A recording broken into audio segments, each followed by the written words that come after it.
National Formal Cross-Border Conference ekwabulawayo ihostwe i-PVTA.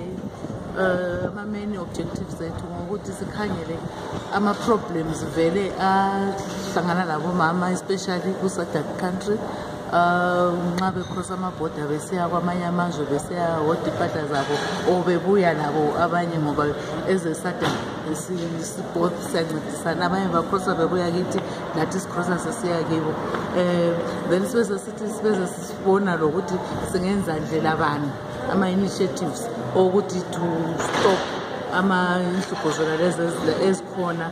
Sinanzelela ukuthi kuba nama-harassments lama-sextortions eyenziwayo for omama, so sizama ukuthi sikubone ukuthi konke lokho kuyanqatshelwa njengabomama be-SADC region.